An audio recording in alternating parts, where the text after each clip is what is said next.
Today, we've got a special guest with us. Frank Jordan is an esteemed global CFO to talk about resourcing for NetSuite success. This is all within our CFO productivity series. Frank's been a global CFO, an international CFO for a number of years, and he'll explain a bit more about his career and what his association is with deploying NetSuite.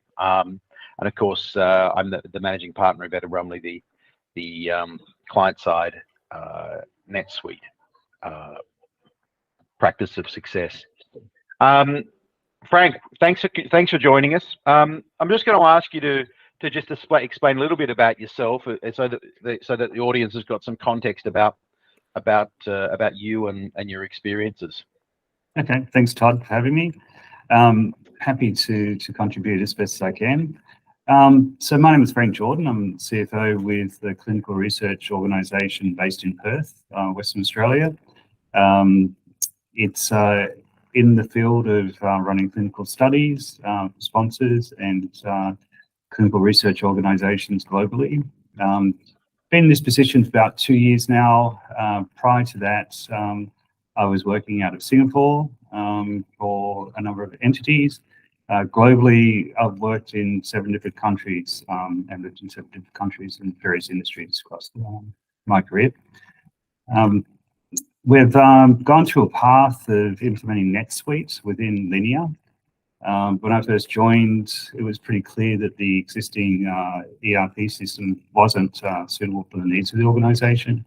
I had gone through an implementation of NetSuite in the past, along with Etter+Ramli, and that's why we came full circle and did another implementation of NetSuite within Linear. Thanks, Frank.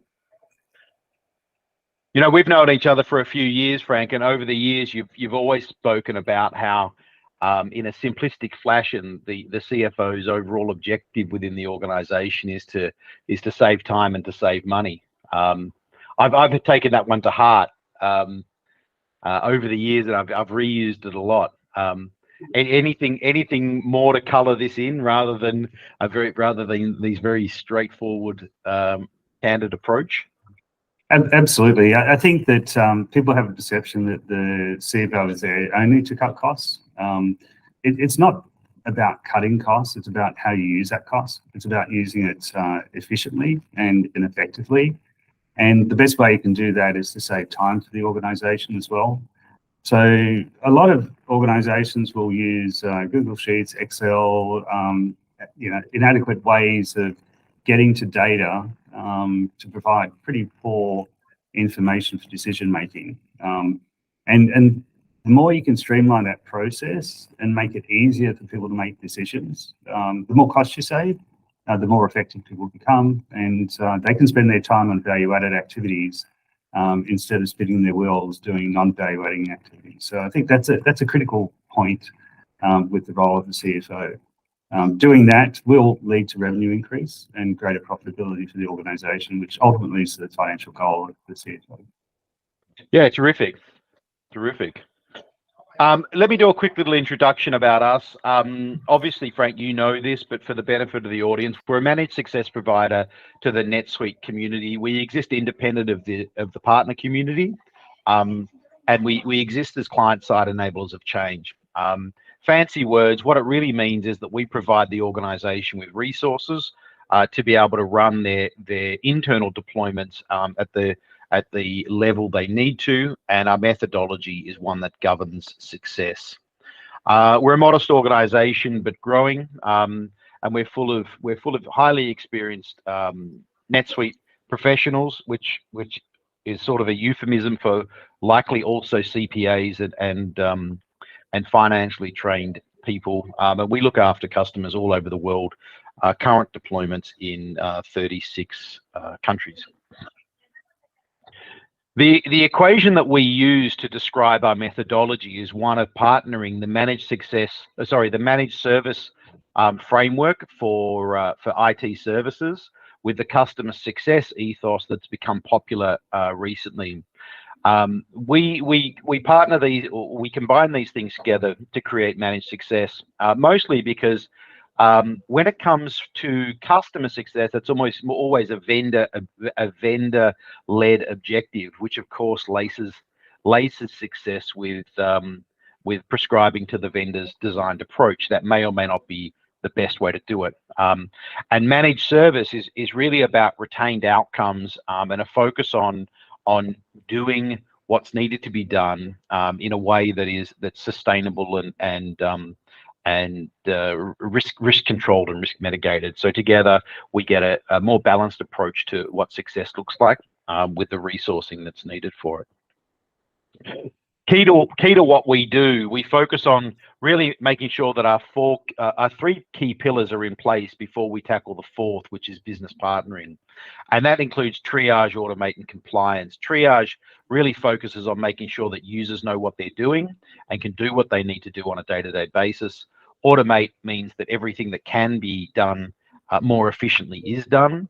And lastly, we talk about compliance on data and compliance on process.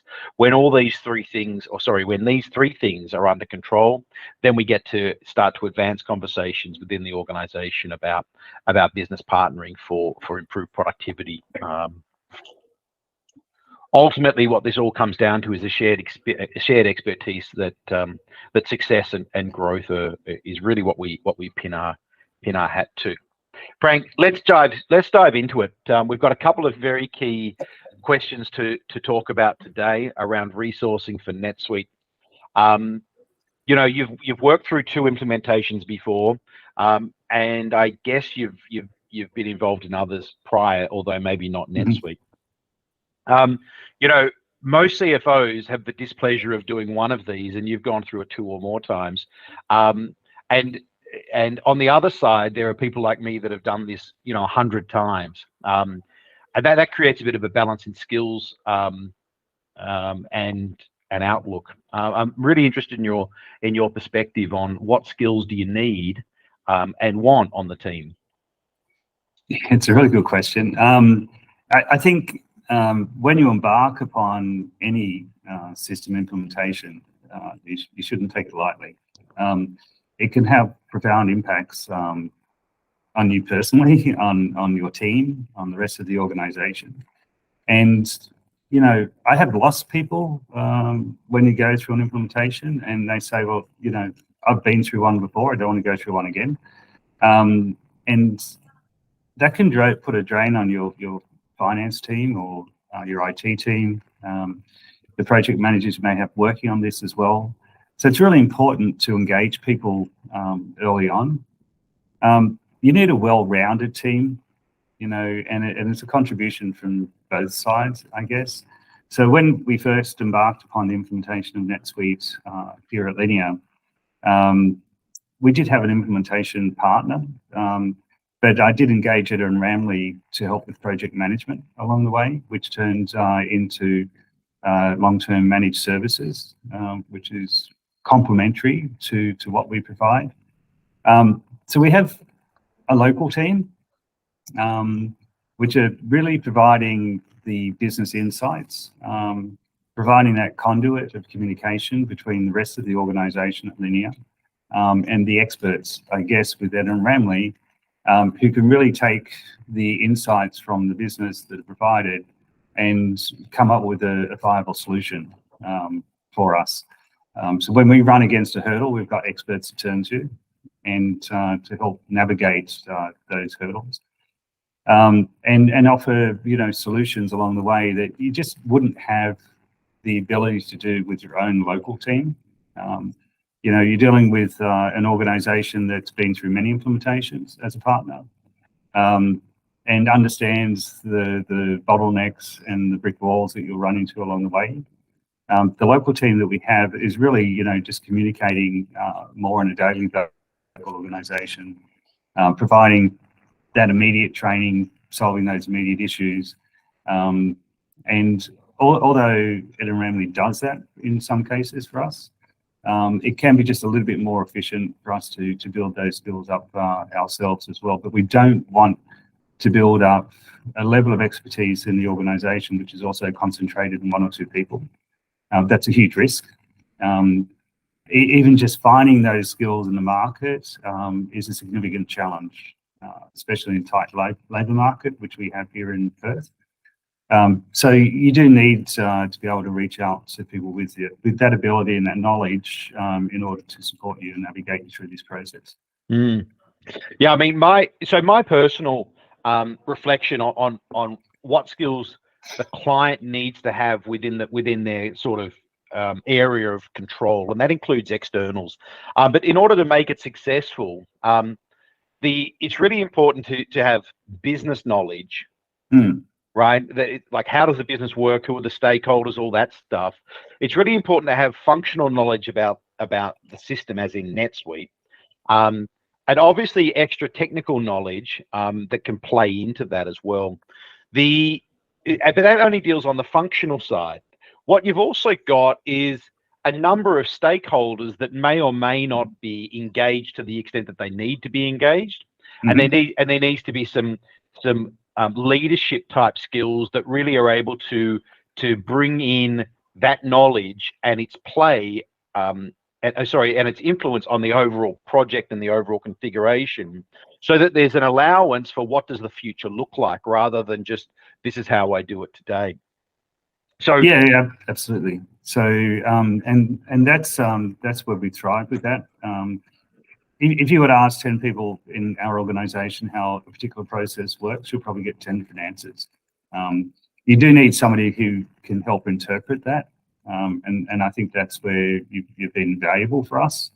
It's also helped us train our team locally, so that they can ask the right questions and they can also filter, so just making the process a lot more efficient as well. So yeah, building those processes in an organisation that doesn't have the maturity of working with an ERP solution that fully functions, and having to change the way they work, that's where that external focus and the external opinion helps support change a great deal. So we can provide one level of change support on this side of the fence, but added with the change support that comes from your side and the experience that you can bring in from other organisations just reinforces that process. So people accepting change is a lot higher. Yeah, no, I agree. Yeah. I mean, it's a real collaboration of all parties to join the bits together so that you get a true collaboration of outcomes and a true meeting of minds without just applying the script to the outcome, which is a real risk in this area. All right, that's great. Thanks for that, Frank. Okay, so what about timing? When are all these skills needed? I think really very early on, you have to bring the skills to play. It may not be all of the skills that you need straight away. It needs to be phased in.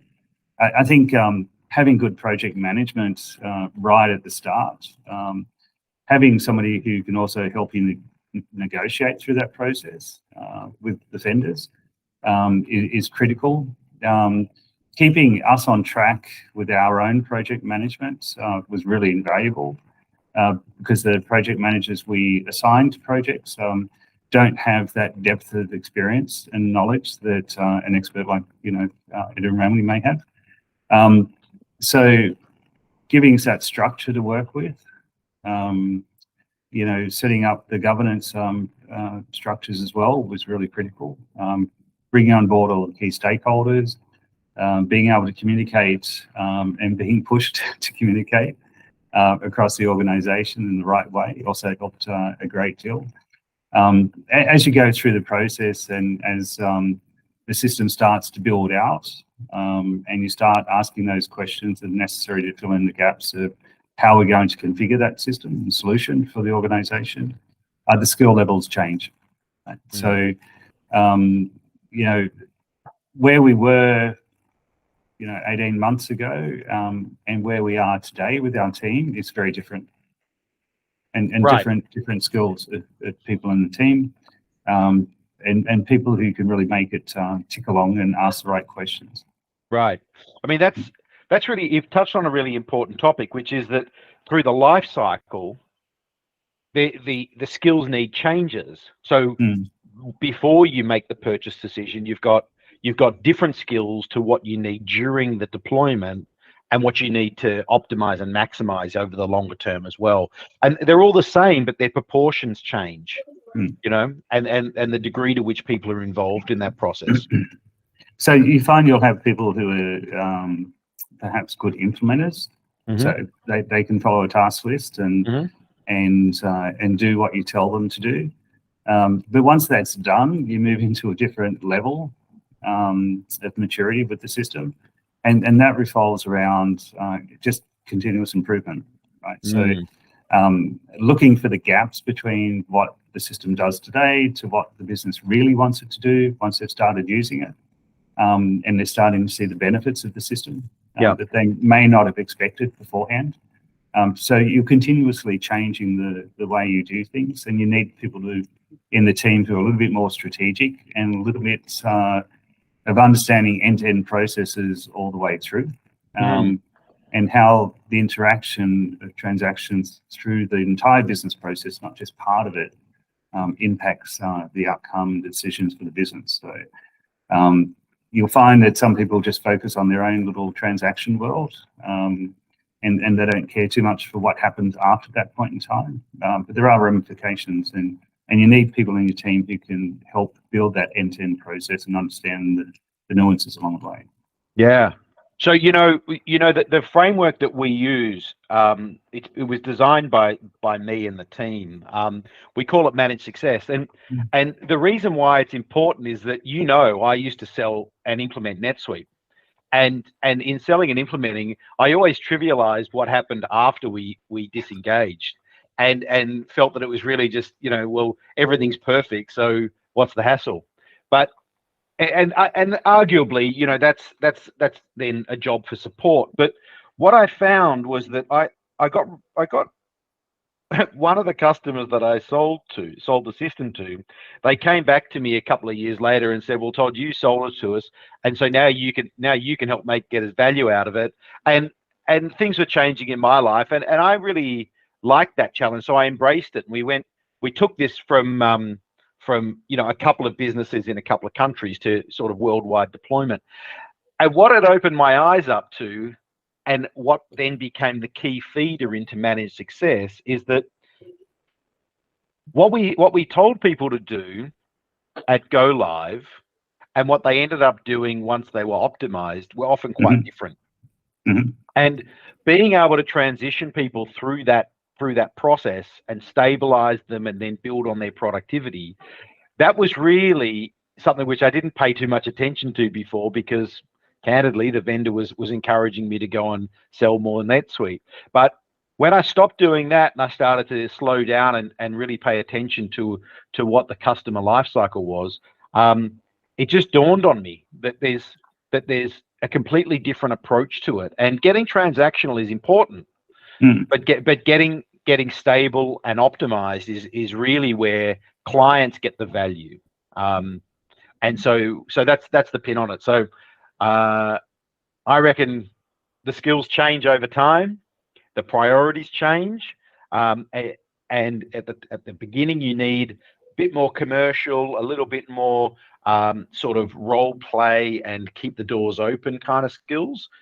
During implementation, it's hard, go do it, and make sure that we're ticking things off. And as we move into sort of the post transactional world, how do we really try and help people identify where productivity gaps lie, and how do we resource in behind it so that we create a better outcome? And they're very different approaches and very different skill sets, in my mind, at least, anyway. And you'll never know that at the start, Never. And if you go through an implementation and you stop developing the system, you'll never get the benefit of the system. And I guess you're talking, I mean, you were a customer of NetSuite before where you are now, and you've walked an entire optimization cycle around that. And I'd say kind of trying, right? So some providers and implementers are good at coming and just ticking all the boxes, doing the setup and saying, well, now it's yours. And if you want anything else, that's scope creep, right? So, and here's an extra charge. Now you want something else? Here's an extra charge, right? So you're never really getting to the benefit of what was intended with the system implementation in the first place that way, because all you're doing is putting band-aids on things along the way, and most system implementations fail miserably. Companies just never really get the benefit of those implementations that they intended at the start. You know what it's like if you go out and get quotations and talk to all the pre-sales guys about what the system will give you. They'll sell you everything under the sun, but then they walk away. Right. They hand over to somebody else who says, "Oh my God, you know what have we got to implement now?" And everything's scope creep. So, right. And I've experienced that before. So you really need somebody to work with who's part of your team, not part of another company. And although you may say it's an external party, it doesn't work if you treat it like an external party. I've dealt with outsourcing firms in the past. You just can't treat them like they're third party external people. You have to treat them like they're part of your team, and that they actually feel like they're part of your team. And that's the best solution that works there. I think we're going to touch on this one in the next slide or the one after. Oh, there you go. Hire internal or contract external. So bit of a loaded one from my perspective, Frank. I mean, obviously my business is entirely designed around external contract, but I'm very interested in your opinion, and also a little bit more than just internal or external, but really, like, what are the skills that you want internal and what are the skills you want external? Yeah, look, it's a compromise, right? So, and it's a delicate situation you need to manage. I don't think you can have just one or the other. No matter what you outsource, you still need somebody to help work with the outsourced partner. And it doesn't matter what it is, right? So, in terms of skills, you need somebody who can understand the concerns of others within the organization. So the internal person on our side needs to really connect with the business, understand what their concerns are, being able to articulate the gaps that the business perceives with the system, help them navigate what good looks like, because most people you're working with internally don't know what good looks like, unless you bring those skills in. Because you're really talking about implementing a system for future growth and taking people along on that growth journey. So communication skills really key, technical skills important, because there are aspects of answering the help desk questions first, making best use of the external party's time as well to keep them focused on where their expertise is really. And not dealing with all the nuances that happen and politics that happen within an organization. Yep. So those skills are really key. On the external side, you need technical skills, business knowledge, experience, problem solving. You need skills that can actually articulate in a positive way what the future will look like. Right. Based upon their experience. And with that, you can help drive the motivation of the rest of the organization to get the outcomes that you desire. Yeah. I mean, I don't disagree with any of that, Frank, but, my articulation of it is that when it comes to hiring internal, business analysts, but not, that's actually a bad word because it's got a different connotation, but the best people to get internal are ones that are able to socialize internally about what the business is and how it works. Because they represent process owners, they represent process key users. And that knowledge is super duper important. Now, candidly, it's also often more transferable as well, because the business is in the business, in your case, of clinical research, and those process owners are in the business of doing clinical research, and so they know what they need to do when they're looking for efficient ways to get that done. Now, the external consultant part, actually that raises up a different problem, and that is about skills, but it's also about transfer of knowledge. And so the balance on the external contractor, as in the individual, is that they only exist in their own ecosystem. They only exist in their own, in the knowledge that other people have of them. So no documentation, that they are good or they're bad, but nobody really knows. And so unless the business is able to manage both of them effectively, it can become, both of them have got a mixed bag of risks.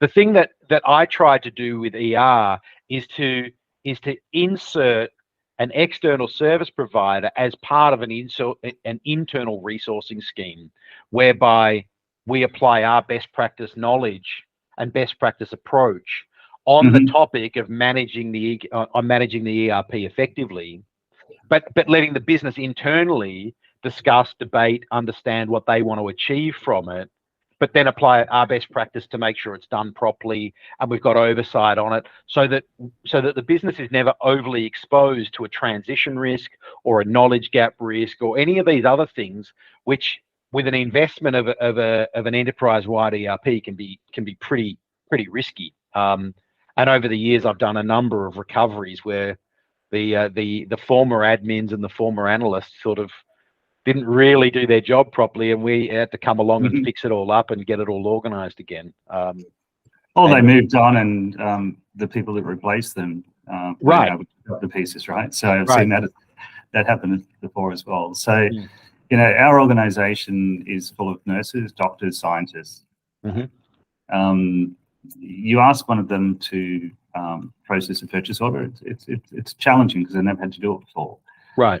You work in a tech company, which I've done before as well, full of really smart developers, right? And you ask them to process a purchase order, and they don't see the reason why they need to do it, right? So just do everything quickly and cut through the chase and provide a solution that they're looking for on whatever they're working on, right? But implementing a new process or a new systems does take the risk away from dependency upon people.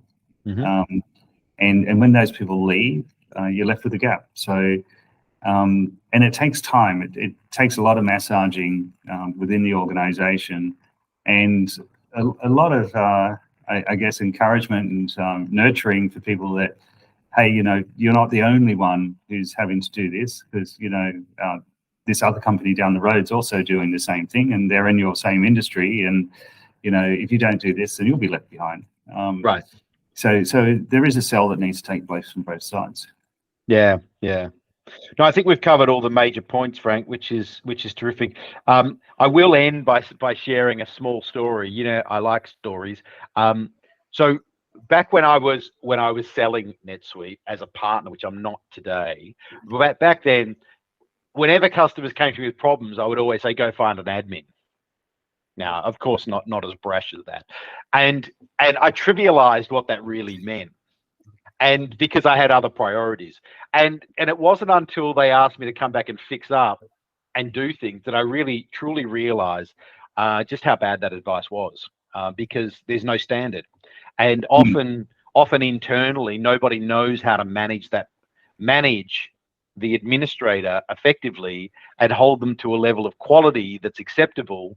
And so it ends up getting done, like most things, a little bit less than it should do, but enough to get by, but maybe not at the squeaky clean level that's need to be. But organizations like yours, which do have government oversight, and they've got audit compliance, and they've got all sorts of external stakeholders, and they need to be held more accountable to those standards, then it becomes a real problem. That concept of a rogue individual, or not even rogue, but just someone following their own agenda rather than a best practice that's implied, or that's defined. Oh, look, absolutely. People usually take the shortest point getting to an answer or a solution that they can. It may not always be the best, because there are other people that depend upon the information that they know.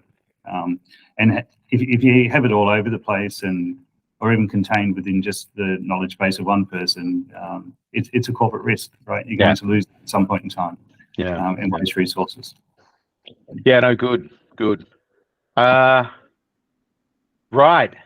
So you've dealt with a few vendors over the years. You touched on time before, and obviously we've got more of an outcome orientated approach. What's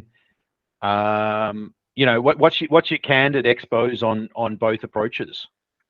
Look, I think you need both, to be honest. You need outcomes, but you need outcomes produced in the most efficient time schedule that you can, right? And to the quality that you expect. The sooner you get these outcomes in place, the sooner you start benefiting from them, and getting the value out of the solution that you expect as a CFO, and that the organisation expects of you as well. So outcomes have to be there. They just have to be there. But the outcome doesn't just mean ticking a box. Sure. You're continually developing. What you may expect as an outcome today could be different tomorrow, or the day after. So you've got to be robust and willing to change along the way. If you're only focused on time, and you don't achieve those outcomes, or that time takes too long, you'll never get to the return on the investment you're making. Because there's a lot of people that put their time into a system implementation. There's a lot of cost from the company perspective. If you don't get the implementation up and running quickly, you're already paying for the licenses. If you have somebody who's just focused on getting through it as quickly as possible, not too concerned about the outcomes, you also won't get the benefit of the solution. And I've seen that in the past as well. And they're the type of external parties I don't want to deal with. Right. So everything should be outcome based. Yeah. I mean, I completely hear your point about time being important, and I take that time to be about managing the outcome. The outcome is the end, but the process of managing it is equally as important.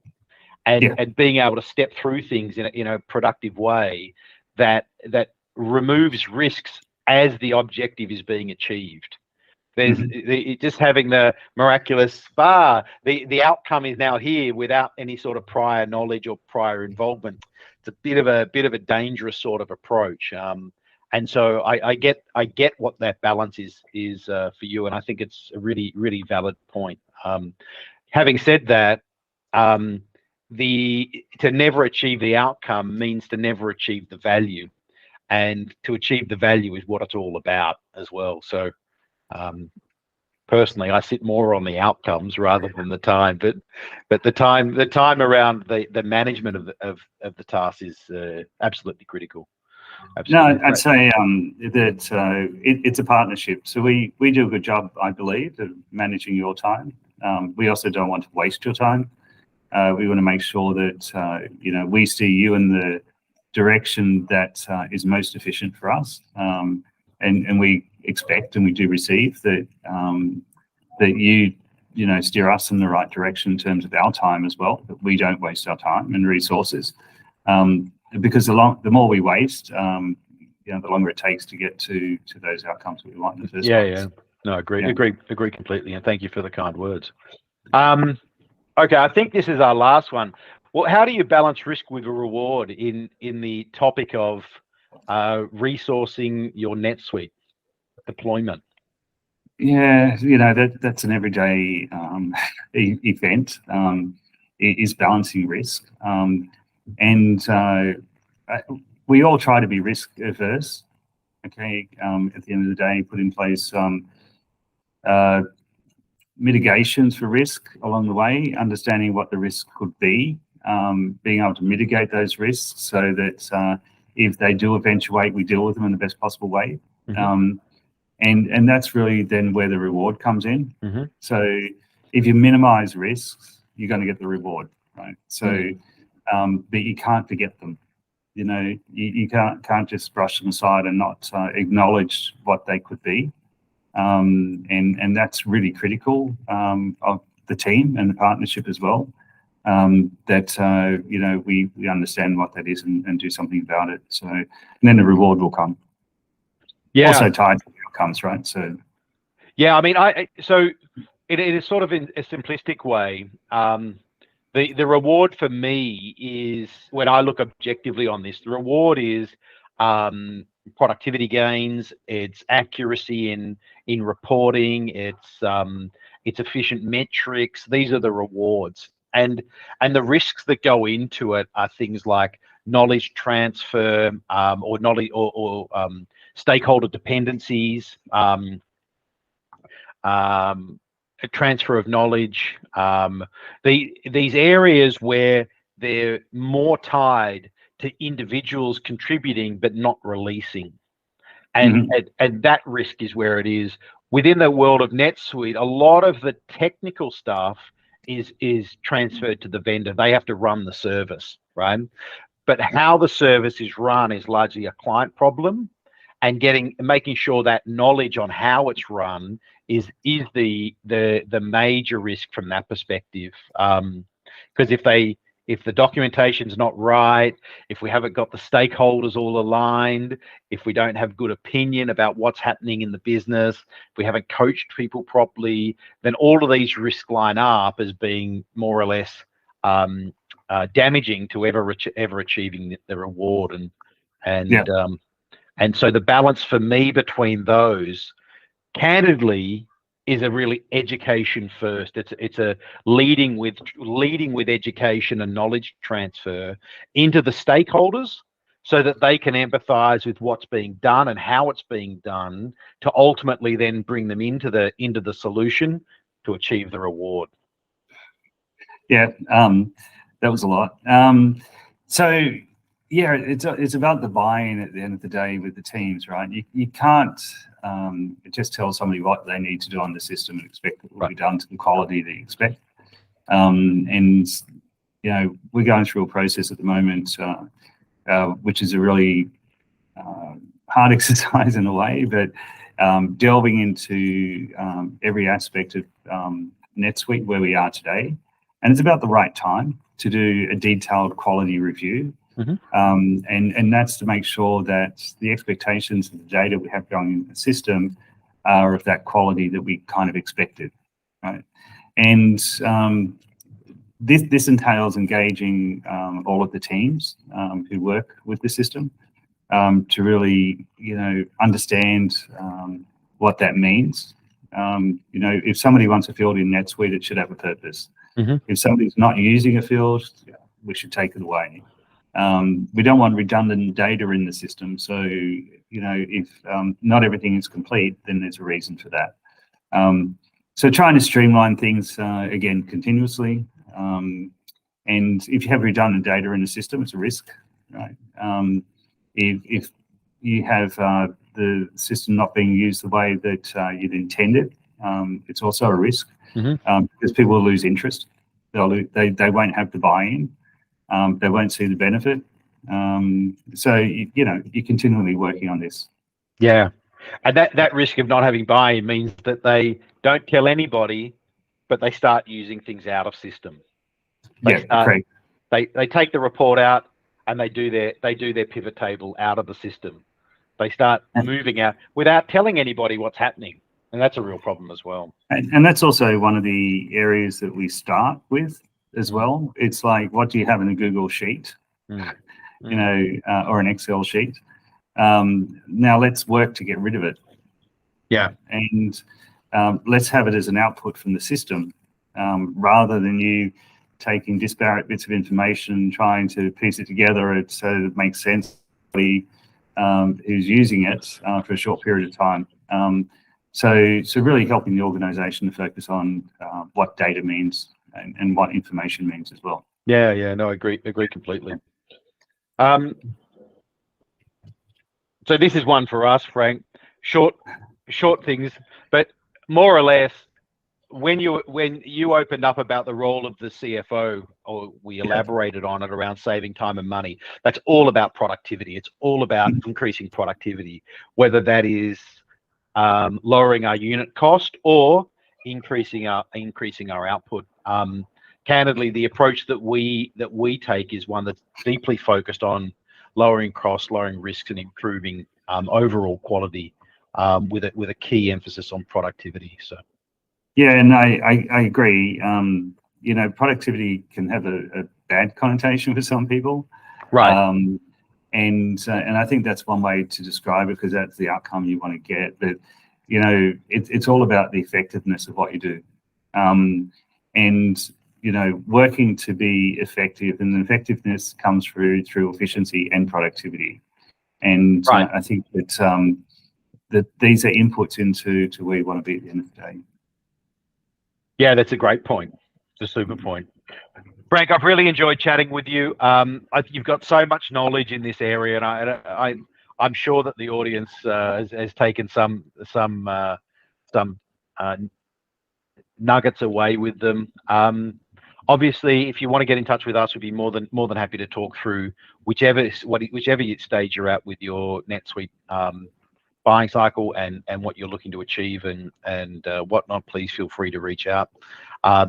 Frank, I wish you all the best. Christmas is coming up, and every day I enjoy working with you. So thanks so much for your time. And thank you, Todd, for the time and for your support. Really appreciate it as well. Cheers, mate. Thank you. Okay, take care.